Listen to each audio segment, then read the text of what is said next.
1. The unseen advantage, radio superiority in armored warfare. March 10th, 1943, south of Sbiba Gap, Tunisia. The battle report would never fully capture what the German tank commanders witnessed that morning. American Stuart tanks executing maneuvers that defied everything Wehrmacht doctrine said was possible without visual signals. Through the dust and smoke of the North African battlefield, 6 Stuart tanks, separated by broken terrain with no line of sight between them, converged on German positions with timing that seemed supernatural. No flags, no flares, no dispatch riders racing between vehicles. Yet they moved as a single organism, each tank covering blind spots the others couldn't see, each crew knowing exactly where their comrades were positioned. In German Panzer IIIs, equipped with Fuji 7 radios, tank commanders struggled to hear their own company leaders through static that overwhelmed their amplitude modulation systems. The 12-watt German transmitters, state-of-the-art by the 1930 standards, couldn't penetrate more than a few hundred meters when tanks were moving. Most German tanks carried only receivers, unable to report what they saw or call for help. The Americans were operating with technology the Germans didn't know existed. Frequency modulation radios in every single tank, crystal-controlled precision, 30 watts of transmission power, and clarity that cut through engine noise and battlefield chaos like a knife through paper. 9,000 miles from Philadelphia's assembly lines, the most decisive technological advantage of World War II was revealing itself, not in armor thickness or gun caliber, but in the invisible electromagnetic waves that connected every American tank crew in ways the Wehrmacht never imagined possible.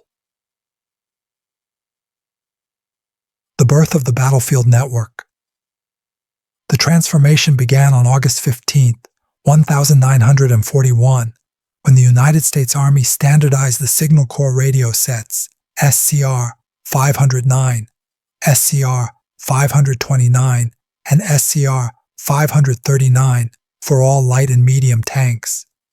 While German forces were advancing through North Africa, using tactics that depended on radio communication between command vehicles, American engineers at the Zenith Manufacturing Company, later known for Quality Electronics, were perfecting frequency modulation technology that would render German systems obsolete. The engineering team included Harold M. Lewis, who conceived the application of FM technology in military vehicles, and Dr. George H. Finch, the principal RF engineer, who solved the technical challenges of installing sophisticated electronics in the harsh environment of a tank. Their creation weighed 190 pounds and transformed every Stuart tank into a node in the world's first battlefield network. The BC-605 transmitter generated 30 watts of power, 2.5 times the German Fuji 7's output. Operating in the 25.0 to 32.9 MHz frequency range, it provided 12 preset channels with crystal-controlled stability. The dual BC-604 receivers in the SCR 509 allowed commanders to monitor multiple frequencies simultaneously, a capability that would prove decisive in combat.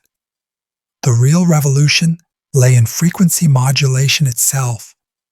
Edwin Armstrong's FM technology, licensed to the military, eliminated the static and interference that plagued amplitude modulation systems. While German tank radios picked up every electrical discharge as noise, American FM radios delivered clear voice communication even during artillery barrages. North Africa and the strategic reveal. November 15, 1942, Operation Apollo brought American armor to North Africa. The 3rd Armored Division's tanks landed near Oran and Arzew with SCR 509 radios that would soon demonstrate their superiority over German communications. The Afrika Korps, despite being the Wehrmacht's most experienced armored force, operated under severe communication limitations. A standard German tank platoon of 5 vehicles included only 1 or 2 with full Fuji 7 transceivers capable of both transmitting and receiving. The remaining tanks carried Fuji-3 receivers only. They could hear orders, but couldn't respond or report enemy positions. German tank platoons functioned through a rigid hierarchy. The platoon leader transmitted orders that subordinate tanks acknowledged through actions rather than words. When command tanks were destroyed, easily identified by their multiple antennae, entire platoons lost coordination. This vulnerability would prove catastrophic against American forces, where every tank could assume command functions. The Battle of Sbiba Gap, March 8th to 17th, 1943, provided the first major demonstration of American radio superiority. Though tactically a German victory, the battle revealed capabilities that stunned Wehrmacht observers. During the confused fighting, scattered elements of the U.S. 2nd Armored Division maintained coordination across 60 miles of battlefield. Tank crews, who had never met coordinated attacks, warned each other of threats and called for artillery support through crystal-clear FM communications. German signals intelligence units intercepted American transmissions and noted exceptional clarity and coordination. The 21st Panzer Division's intelligence section reported that American units maintained communication at ranges where German radios produced only static. More disturbing was the realization that every American tank appeared capable of full transmission, not just command vehicles. The German Fuji-7 radios operating on amplitude modulation in the 25.0 to 35.0 MHz range suffered from fundamental limitations.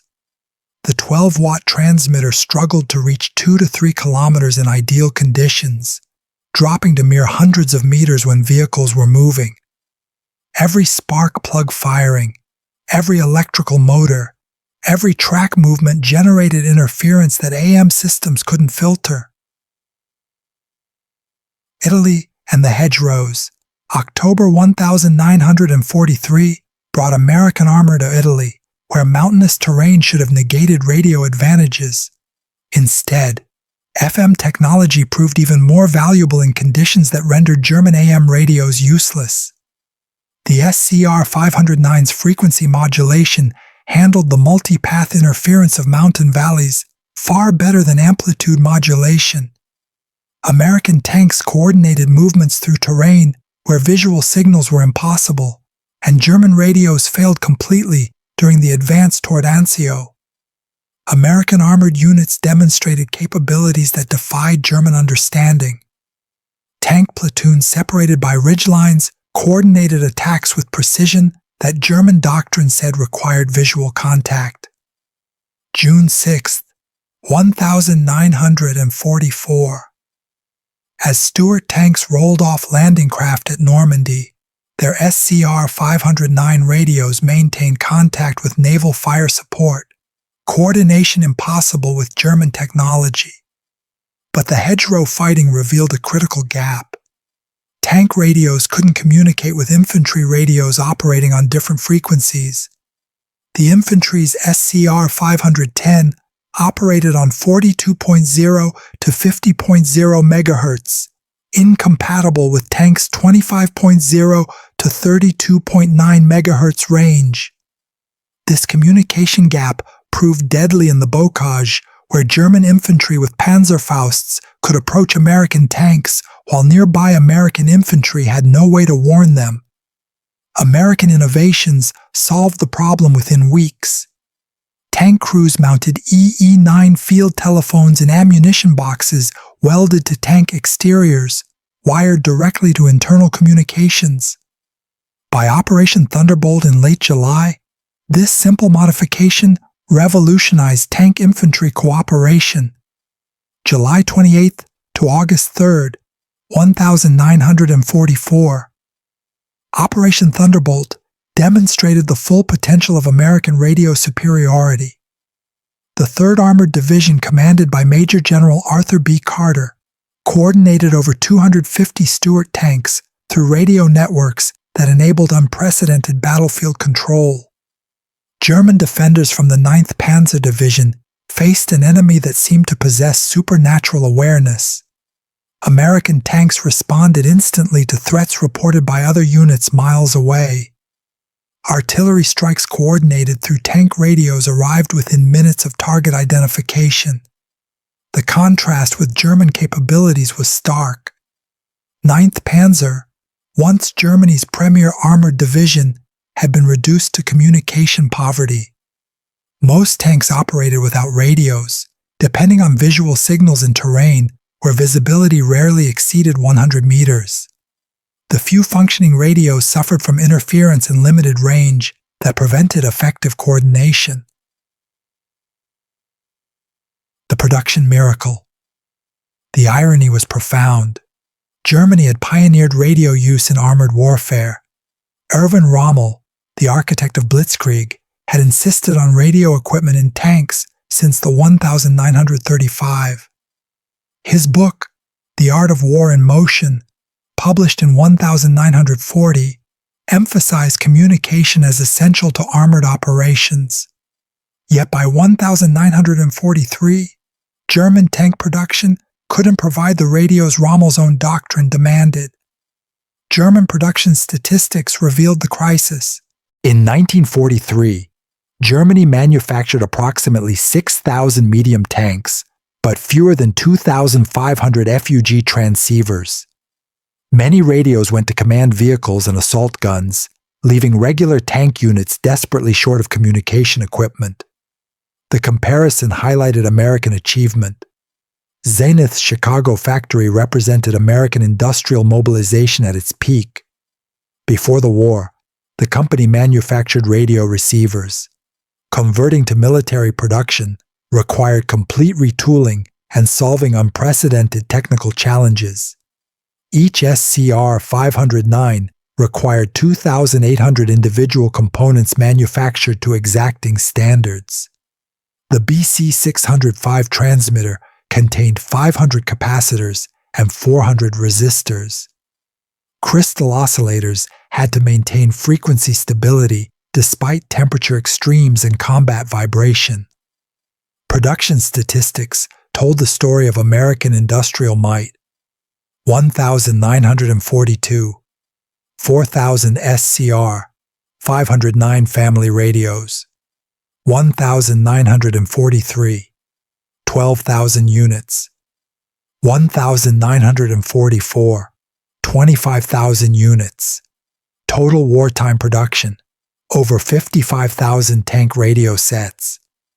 This production miracle ensured that all 6,851 Stuart tanks manufactured during the war received sophisticated radio equipment, an achievement no other nation approached.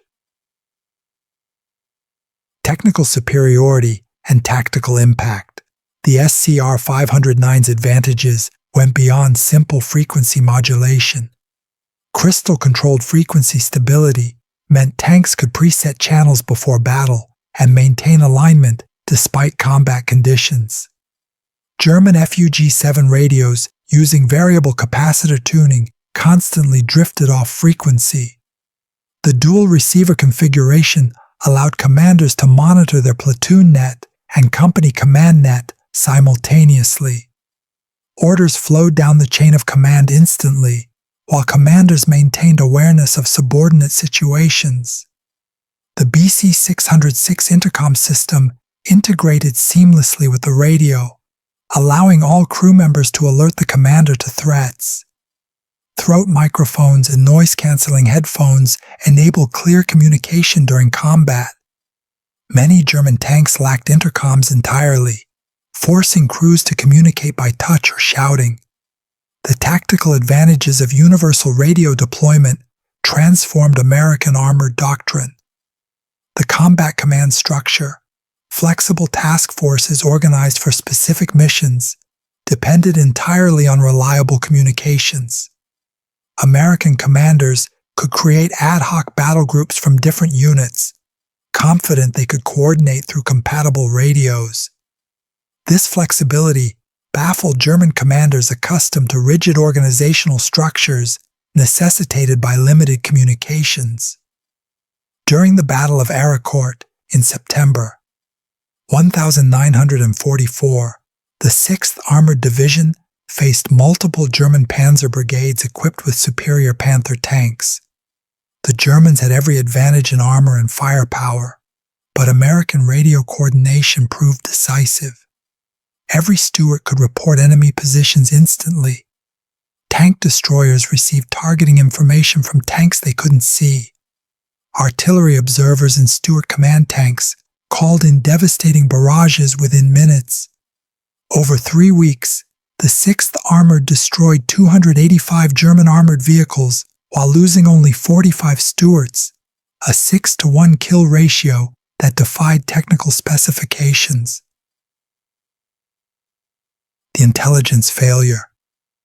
Throughout the war, German intelligence failed to grasp the significance of American communication superiority. Combat reports mentioned American coordination, but attributed it to training rather than technology. A captured September 1944 intelligence assessment stated, "American tank units demonstrate good radio discipline and coordination. This appears to result from extensive training and rigid communication procedures." The report completely missed the technological advantage. German tactics never adapted to American capabilities. They continued targeting supposed command tanks based on antenna configurations, not realizing every Stuart could coordinate battlefield responses. They planned ambushes, assuming American tanks would lose coordination when separated, not understanding that radio contact maintained unit cohesion regardless of visual contact. March 1009, 145. As American forces approached the Rhine, their communication superiority reached its zenith. The capture of the Remagen Bridge demonstrated the speed of American command and control. When the 10th Armored Division discovered the Ludendorff Bridge intact, radio reports reached 1st Army headquarters within minutes. Within an hour, divisions across the entire front were shifting to exploit the opportunity. German forces dependent on telephone lines that American aircraft systematically destroyed couldn't respond with comparable speed. The final statistics of connection. After Germany's surrender, American technical intelligence teams evaluated German equipment. Their findings confirmed what combat experience suggested. German tanks often possessed superior armor and armament, but catastrophically inferior communications. U.S. Army Technical Intelligence Report number 182 concluded, German tank communications equipment was approximately 6 years behind American systems. The absence of frequency modulation, limited radio distribution, and poor electrical suppression created critical vulnerabilities. The radio superiority of American tanks established principles that govern armored warfare today. Modern main battle tanks carry communication suites that trace their lineage directly to the SCR 509, digital rather than analog, but fundamentally based on universal deployment and reliable coordination. The story of American Stuart tank radio superiority represents a victory in the electromagnetic spectrum that proved more decisive than advantages in armor or firepower. German tank crews fought their war partially blind to this revolution, discovering too late that every American tank was not just a fighting vehicle, but a node in history's first battlefield network. The network defeated the platform, and the connected overcame the isolated.